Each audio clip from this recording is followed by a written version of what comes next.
একটা একটা কচি পাতায় বিভূতি রেখে যান যিনি, আর বিভূতি মেখে আমাদের মতো কচি পাতারা শালুক সংশ্লেষ করে আঁচড় কাটতে শেখে খাতার পাতায়, তিনি আমাদের কথা সাহিত্যিক বিভূতিভূষণ বন্দ্যোপাধ্যায়।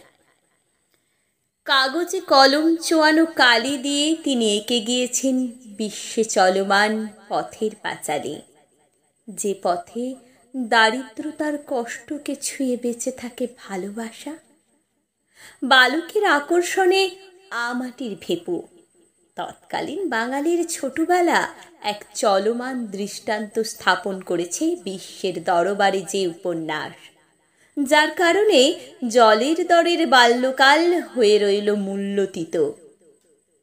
তিনি বিভূতিভূষণ, যিনি অরণ্যে অক্ষর গেঁথে লিখেছেন অরণ্যের কথা, গাছেদের কথা। তিনি মানুষের অরণ্যে আরণ্যকের অপু বিভূতিভূষণ। পদ্মঝি যেদিন নমনীয় হয়েছিল, সেদিন হাজারি ঠাকুর মনে মনে বুঝি কেঁদেছিল এক ফোঁটা।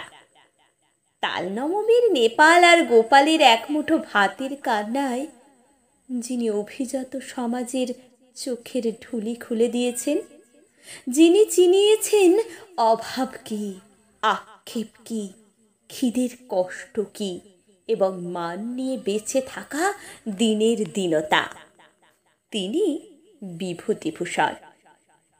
যিনি শুনিয়েছেন পুঁইমাচার গল্পে তৎকালীন এক ঘরে সমাজ ব্যবস্থা, মুক্তপুরুষ হরিদাস, যার লেখাই হয়ে উঠেছিল জ্ঞানী পুরুষ, সাহসী মানুষ এবং তারপর অবস্থার বিপাকে মিথ্যাবাদী, যার চোখ দিয়ে আমরা দেখেছি কিভাবে মানুষের মানসিক পরিবর্তনে দারিদ্রতা সম্পর্ক গড়ে, তিনি বিভূতিভূষণ।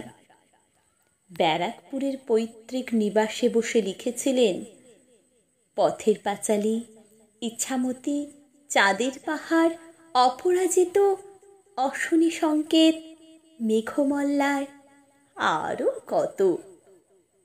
হ্যাঁ, ইনি উত্তর 24 পরগনা তথা বাংলার গর্ব কথা সাহিত্যিক বিভূতিভূষণ বন্দ্যোপাধ্যায়, যার লেখায় বাংলা উপন্যাস জয় করেছে গোটা বিশ্ব, যার কলমে দেখে বাঙালির অন্তর। আজও অপুর হাত ধরে আমরা ছোটবেলা খুঁজি, রানাঘাটের আদর্শ হিন্দু হোটেলে বসে হাজারি ঠাকুরের রান্নার স্বাদ খুঁজি, হোটেলের আনাজ কাটা মাসিকে দেখে বলে উঠি, ও পদ্ম দিদি।